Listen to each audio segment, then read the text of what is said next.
Welcome to The Author Show, where we feature new authors and books, from fiction to self-help and everything in between.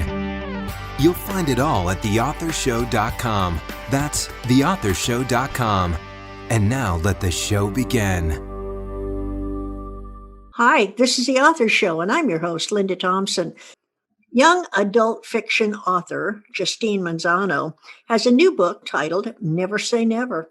And after reading the synopsis, I have a feeling her book is going to be a really good read. Justine joins us to share more about her protagonist, Bryn. And Justine, welcome to The Author Show. Hi, thank you. Justine, will you give us a quick overview of Never Say Never? Never Say Never is about an 18-year-old girl named Bryn who has problems with her parents who are fighting and are on the brink of divorce. And when that gets particularly worse, and her best friend also breaks up with her longtime boyfriend, Bryn makes a blanket statement, swears off of love. But what she doesn't know is that her good friend Val happens to be Aphrodite in human form. And Val vows to take that challenge and, help her find love. Okay, Never Say Never is a young adult fiction book, but was there something in real life that inspired your storyline? I was a child of divorce. I grew up with my parents being very, very confrontational with each other. And so being in that situation, I wanted to write a story for people because I just knew that there were many other people like me who grew up in that kind of a household. And I wanted to show the effect it has on kids when their parents stay together for the kids. And that's a big part of Bryn's story. The Aphrodite part is not really based on anything aside from the fact that I just love Greek mythology and have always loved it since I was a kid. But the main idea I had was that. And then also I was telling a story about friendship among girls, teenage girls. And I'm still friends. I am 37 years old. I'm going to be 38. And I'm still best friends with my high school best friend. And I wanted to share a tale that was about friendship and didn't end up like being interfered with by boys or anything like that. And just was a real authentic friendship between girls. Absolutely. There's nothing more endearing in the world than a long-term friendship like that. So Bryn resembles you. Are the other characters in your book similar to those that you were growing up with? Well, I know my parents are not in any way the same, which is, it's funny because that was a question that I've gotten since people have looked at this. And when I say that I'm from a divorced household, they'll be like, oh, did you write this after your parents? No, the parents in this story are in no way like my parents. But I will say that Bryn's best friend is heavily based on my best friend, Joy, just because, if I know anything about female friendships, it's about me and my bestie. Other than that, no one's really based on anyone except for I did in my acknowledgments, I did say to all the boys I've hated before, because there are a lot of representations of people that I have either known myself or have dated my friends that show up in this book. We've already established that Never Say Never is in the young adult genre. Is there a particular age group that you would consider as ideal readers? I feel it's in the upper YA genre, probably about 16 to 20, because I feel like age genres sometimes cross into adult when they're in YA. So I feel like it can be a crossover. But yeah, it's probably 16 to 18 is probably the ideal one. If Never Say Never were compared with any other, what would that other book be? It's difficult because I feel like it's very original in the fact that it crosses that fantasy element into it. But I do feel like it has that, like I said, to all the boys I've hated before, to all the boys I've loved before, which is recently made into a Netflix movie. I feel like it has some very similar elements to that. Yeah, I think that would be a good fit. And then a lot of other like YA contemporary stories, but it's got that little fantasy twist to it. Well, that leads me to my question of why on earth would you bring Aphrodite into your storyline? Because I can't not write weird things. I'm typically an urban fantasy author, and I have another book that is an urban fantasy. And usually when I work on stories, there's usually some kind of a weird hook in it. And I do always say I write weird stuff, generally where I fall. So this was a really cute story about teens, but it was just, it needed something to grab my interest and to really make it one of mine. And that's what did it. It was the Aphrodite element. Hey, makes good sense to me. So I have a feeling that there is quite a bit of humor in Never Say Never. Am I correct? Yes, you're correct. Bryn is a caustic individual. She has a very sarcastic sense of humor. And she is at times, because she is going through so much frustration, can sometimes be hostile, but it's in I feel, humorous manner, particularly with Val, or Aphrodite, who is just bubbly and happy all the time and loves love. And so sometimes those things come off as annoying to Bryn, and she has commentary. Will Bryn or any of your other characters be returning to us in a sequel? I haven't thought of one yet, but I also feel that I did have fun with some of the gods and what they were doing in this time. In the background, I don't think Bryn would come back, but if I brought anyone back, it might be one of the Greek gods that appear in the story. Are you working on another book now? I am. I have another book out currently called The Order of the Key, and I'm currently working on the sequel to that book. Can you give us a bit of a teaser?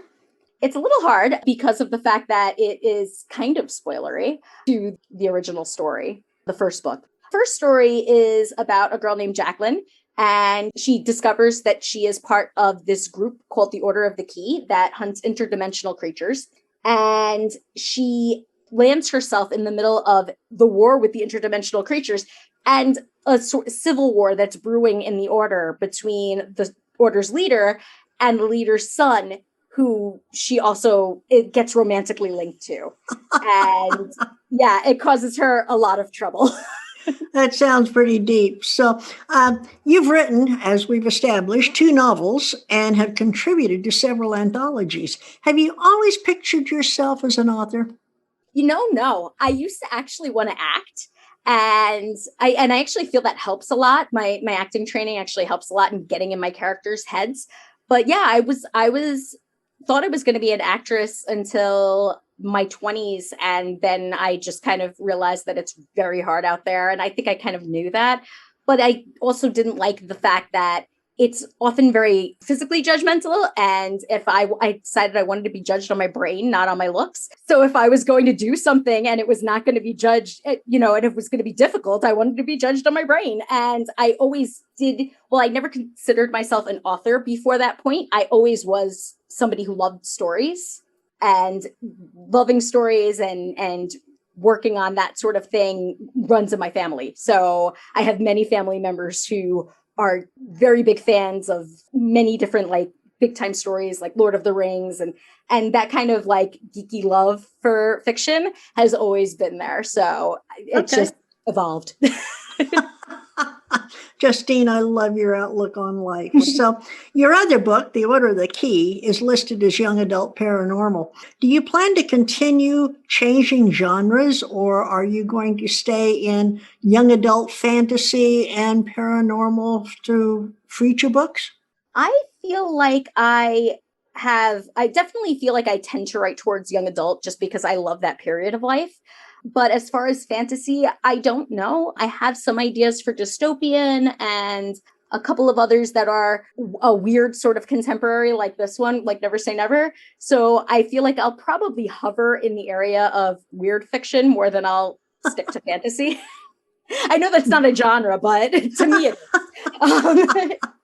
I think it's kind of interesting. So now I want to know, what has been the most rewarding experience for you since publishing your first book?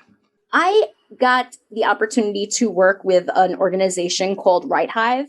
Write Hive is a writing group that does not charge for its services and is sort of it's a Discord server where people talk and people ask for advice. And I actually ended up becoming their editor in residence. So I help with people with editing questions and things like that and teach classes. And it is the greatest experience because it is completely free and I get to help other authors.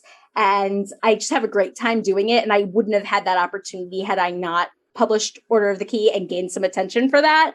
So I really owe that book to landing me there. And I really enjoy that area. That sounds great. So now let's dream a little bit since you're into fantasy. If your book, Never Say Never, were to become a movie, who would you choose to play Bryn?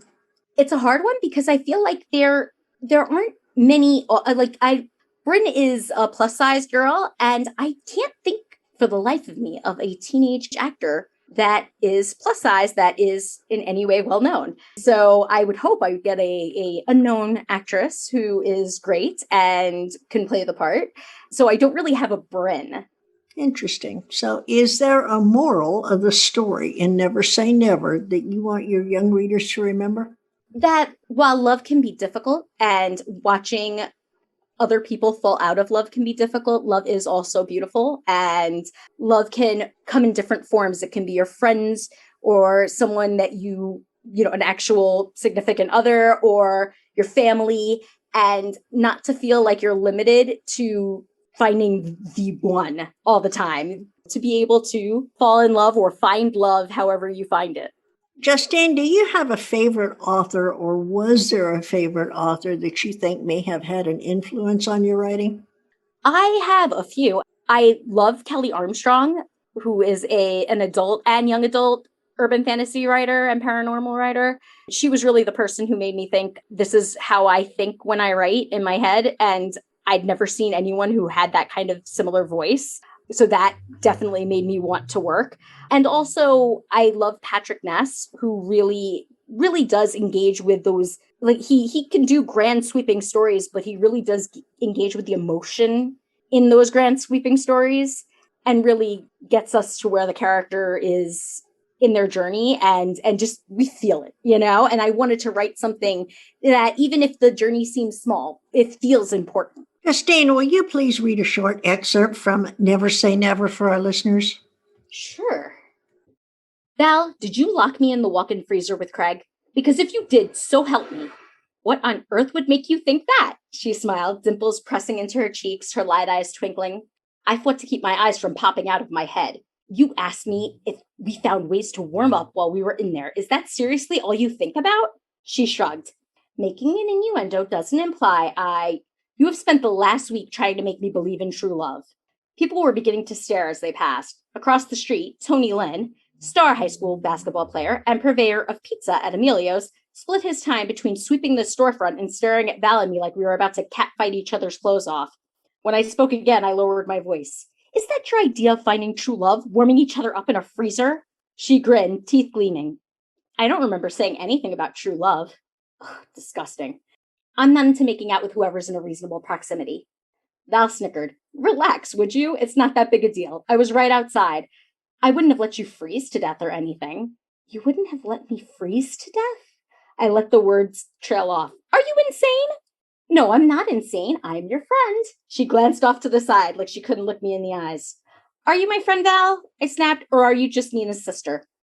Val looked stricken, and for a moment I almost felt bad, but then she painted over it with a sunshiny smile, and I remembered how infuriating she was all over again. I'm trying to pull you out of this bitter path you're on, she said, voice chirpy and saccharine. You don't like Craig? Fine. You don't like how I pushed you together with Craig? Also fine, but I'm just trying to help, so enlighten me. A cloud filled my chest, leaving me feeling murky and wrong. You think you can help me? You want to keep trying to set me up? Sure. Go ahead and try. I'm sure that'll work out great. I stormed back into the store. That looked pleasant, Craig commented. I love that. My gosh, I had to bite my tongue there for a while to keep from laughing right in the middle of it. So and now I've just got to know, where can we learn more about you, about your other book, and where can we purchase Never Say Never? Well, Never Say Never is available at all major retailers. You can learn more about me at JustineManzano.com. That's JustineManzano.com. And all the information about my books, Never Say Never and where to buy it, Order of the Key and where to buy that. And also I run a blog there, and information about Right Hive is there. You can also pick up a special edition Never Say Never book box that is being offered by my publisher, Sword and Silk Books, which has a lot of fun goodies in it that are Never Say Never themed, along with the book. That's great. We've been talking with Justine Manzano, author of Never Say Never. Justine, I've really enjoyed talking with you today and learning about Bryn's determination to not fall in love. Thank you so much for spending time with us and sharing Bryn's story. And please, will you come back and talk with us again when you publish your next book? Sure, I'd love to. Thank you so much for having me. What would you do if you walked in on your mom doing the horizontal mambo with a man that's definitely not your dad? Would you swear you'd never fall in love? That's just the tip of the iceberg in Justine's story and Never Say Never. And if this leaves you wanting, oh, so much more, please go to JustineManzano.com and order your copy today. And when you finish, don't forget to post your review. And please share this interview with your friends so that they too may become acquainted with their author. And remember, The Author Show may be accessed at any time at theauthorshow.com. Plus, selected interviews can also be found on major platforms such as Amazon Fire TV, the Roku channel, iHeartRadio, Spotify, Pandora, Amazon Music, and many more. Whether you're an author who would like to be featured or a reader in search of new books, theauthorshow.com is a really great place to start. Thanks for listening to The Author Show. Find out more about authors and their work at theauthorshow.com. Theauthorshow.com. Tune in next time to another great author on The Author Show.